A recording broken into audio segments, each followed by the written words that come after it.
You've been told that you have to cut out your coffee to be a millionaire. You've been told you've got to cut out your coffee to get out of debt. You've been told you've got to cut out your coffee to save for the future. But what if a cup of coffee is your cup of heaven on earth?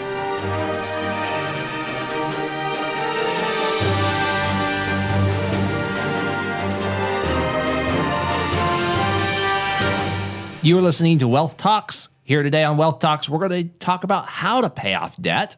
And do you really have to give up that cup of coffee to get there? Today, I'm in the studio. This is John McPhee, and Michelle McPhee, who I have the privilege of calling Mom, is here with me today. Welcome. Well, thank you, John. I'm glad to be here. So we're talking about how to pay off debt, and that brings up a lot of different questions. What type of debt is it? How does the interest work on this debt? Is it compounding? Should you consolidate debt? Should you do a balance transfer if it's credit card debt? I mean, where do you start on getting out of debt? Well, John, we recently recorded a whole Get Out of Debt series for another company, and we addressed many of these things very systematically. And why do we? It's because a lot of you have debt. And you want to get out of debt to get on to building wealth and accumulating wealth and being able to do more in your lifetime than just pay off debt. That's right. And so one of the questions that comes up very first is, do you want to pay off all of debt? Yeah. And you would say, yes, I want to pay off all my debt. At first glance, yeah, you want to be debt free is the term that so many people think about. You don't want to have the obligation, to pay somebody else that money all the time. But when you look at it a little bit closer, there's really two different types of debt. There's bad debt, the kind we want to get rid of, but there's also good debt, and that kind you might just want to keep.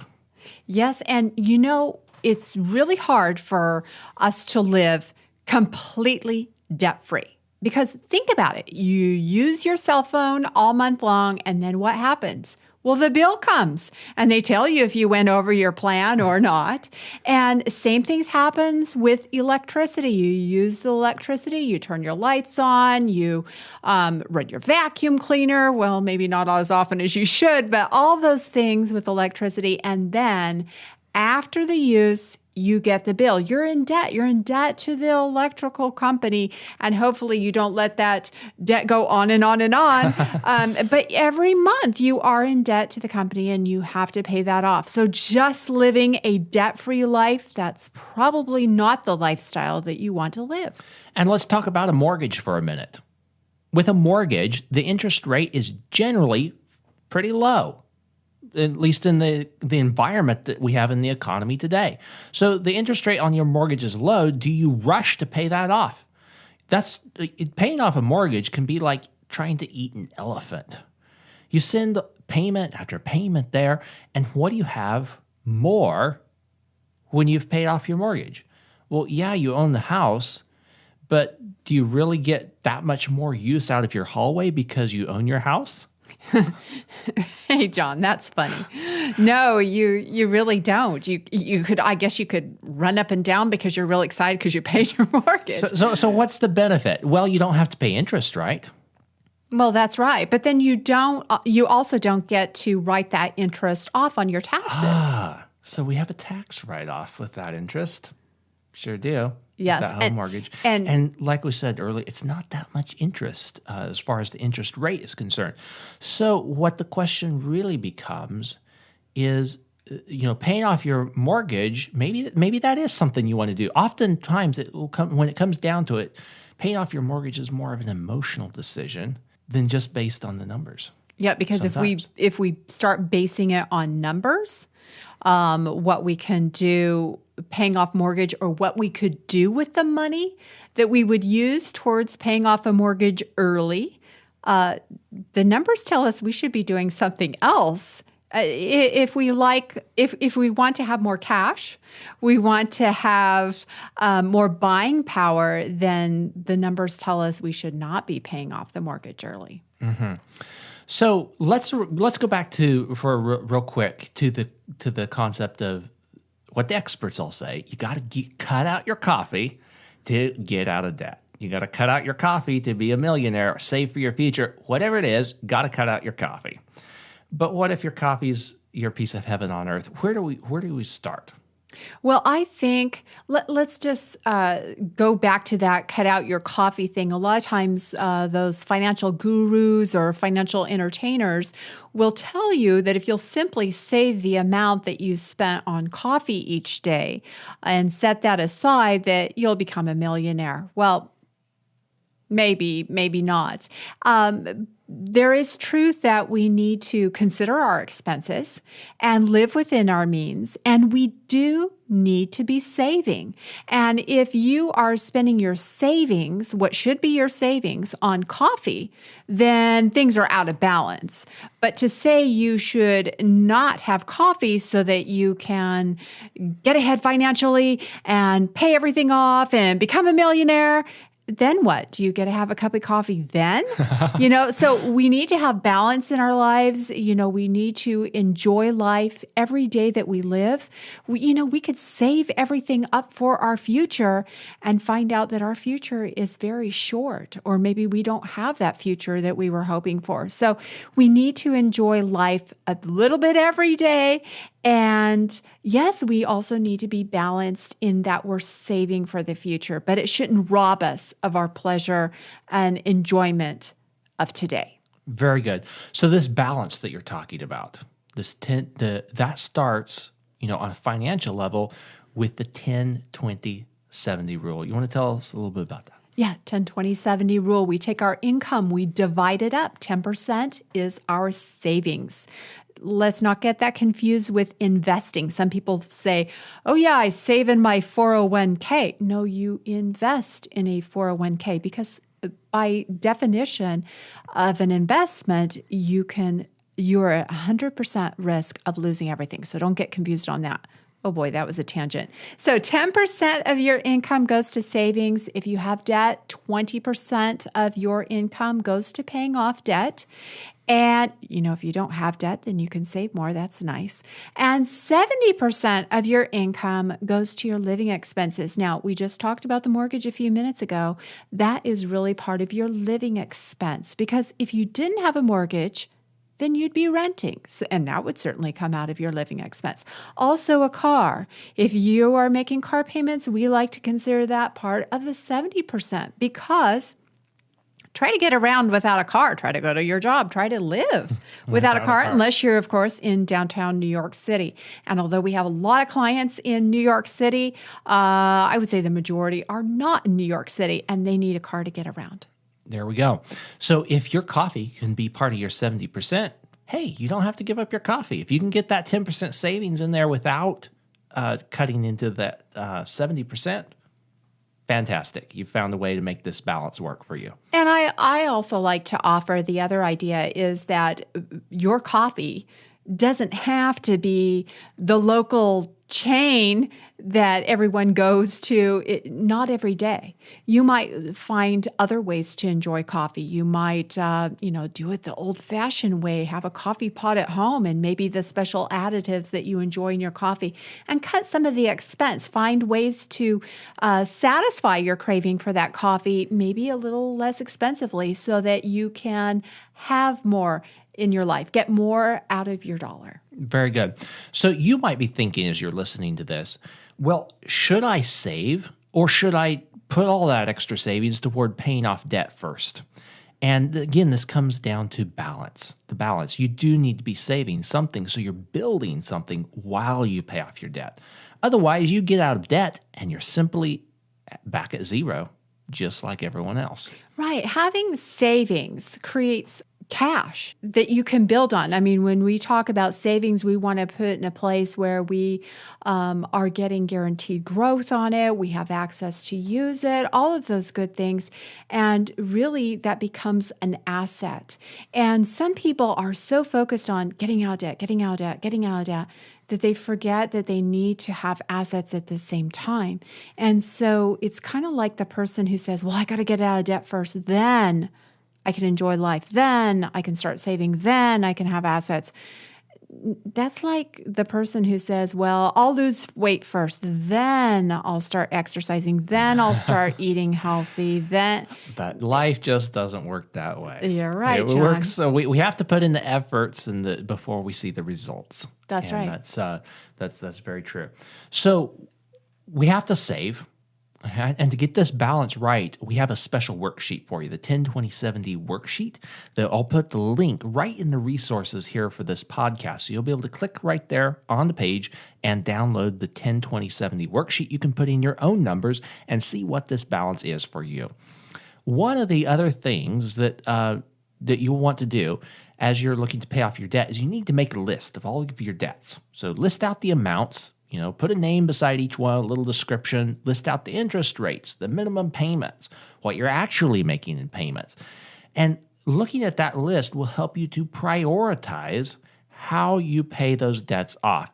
Because a lot of people, they go to pay off debt, they know they want to pay it off, they put a little bit of money, a little bit extra each month to all of the debts, or to a few of them that they think they want to pay off. They're spreading out their effort, not focusing on one. Mm-hmm. If they focus on one, you can get that debt to go away a whole lot faster. And then you'll be in a better position to focus on all of the others as well. It's called the snowball method, to focus on like that. But choosing those debts, that's something that you can contact our office and we'll help you through that process. Know which debt to choose once you have them all listed out. Just listing them out and being able to look at things a little bit more objectively, seeing that they're all there, as ugly as they might be, somehow it's easier to face it when you see it out there. And there's also an emotional component that kind of comes with trying to get out of debt. Sometimes when we are emotionally challenged by something, sometimes it's harder to see the light at the end of the tunnel or the right path that we should take. And that's why it's kind of nice to have someone just to come alongside you and say, yes, good to this. Yes, do that. And no, let's look at this one first. It just helps to have that direction. Certainly. And a lot of people will look at, a lot of gurus will look at your debt list and they say, well, you should go after the highest interest rate first. Sometimes that's true. Or they'll look at it and they'll say you should go after the lowest balance first. Sometimes that's true. Sometimes it's not. Yeah, sometimes it's a matter of cash flow. Sometimes it's a cash flow matter. So you have to look at all of those different components and weigh those, balance them to decide which one you're going to go after first. Which brings up another question. What about consolidating debt? People say, well, I have all of these different credit cards. What if I consolidated all into one so I just have to send out one payment every month? Do you recommend that, John? Maybe it'll save you money. Maybe it won't. So that's, again, something to look at. It's a case-by-case example. Yeah. And sometimes you can find a consolidation offer that will save you money. No question about it. But the cash flow every month, much higher than what you've been used to paying. Is it worth it? That might be painful. It might. It might. And so those are some of the things you want to think about as you're paying off debt. The process of actually doing it is very simple. You want to make sure that you're saving first in a guaranteed place, like Mom was talking about. And then you want to be able to leverage your savings to help you pay off the debt, or to be able to leverage the savings to provide you an emergency fund if cash flow was tight one month. Then any extra cash flow you put towards the one debt that you're focusing to pay off. Then once that one's paid off, you have the cash flow that was going to the extra payment on that, plus the payment on that first debt that gets to roll to the second one. You focus on that one. Before you know it, you're out of debt. So that's the basic process, and we're here to help you with that along the way. You can always contact our office at 702-660-7000. We'll be happy to help you through that process. Now, going back to the coffee. You have a story for us on coffee. Would you share that with us? Well, actually, it's not my story. The story comes from Prescription for Wealth. Tom McPhee, my husband, is the author. And he tells the true story of his grandmother and her coffee can. And she brought premium coffee, and her neighbor found out about it and would come over and borrow the coffee. Only problem is her neighbor was not known to return the coffee. Or if she did, she brought less coffee and inferior coffee. And pretty soon, Tom's grandmother noticed that her coffee was dwindling. So here's her stash of coffee, and she's losing it.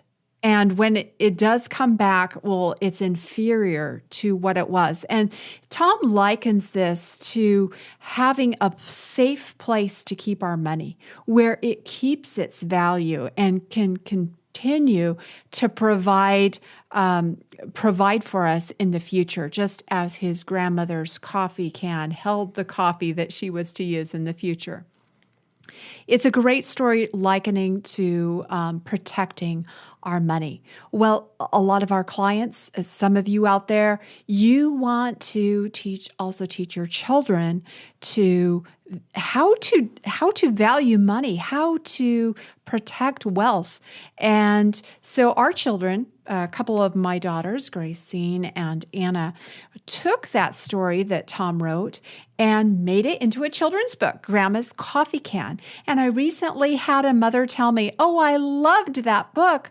I'm not sure what it was about." So if you're not sure what it's about, you need to get Prescription for Wealth, and you can easily do that. John, can you tell them how to get a copy? Life-benefits.com. You can get a copy on our website. I think it's under the Resources tab, Books and Study Guides. It will be listed there under the store on the website. You can also find it on Amazon.com or call our office at 702-660-7000. We'll get you a copy of that book. Yeah, and Prescription for Wealth is available as a free ebook too, so be sure to let us know. We can get that to you. And then Grandma's Coffee Can.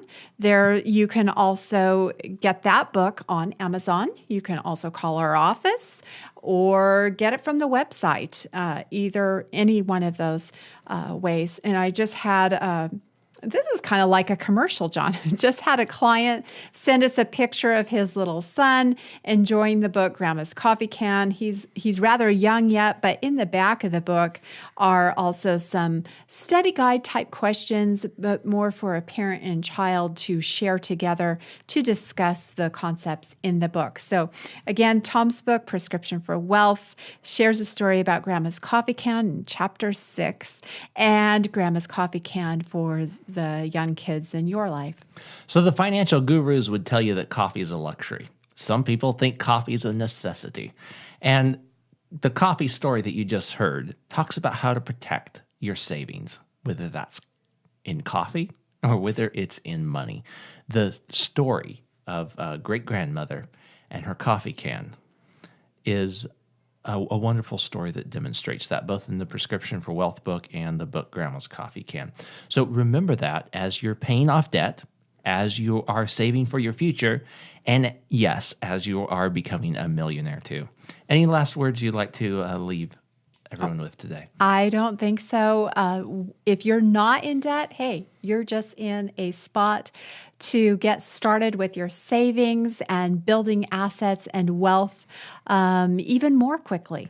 And so you will value that protection of Grandma's Coffee Can, knowing where to put your money, where it is safe, where it is guaranteed, where it's growing for you, and where it's going to be there for your future. All right, you are listening to Wealth Talks. We'll be back here next week.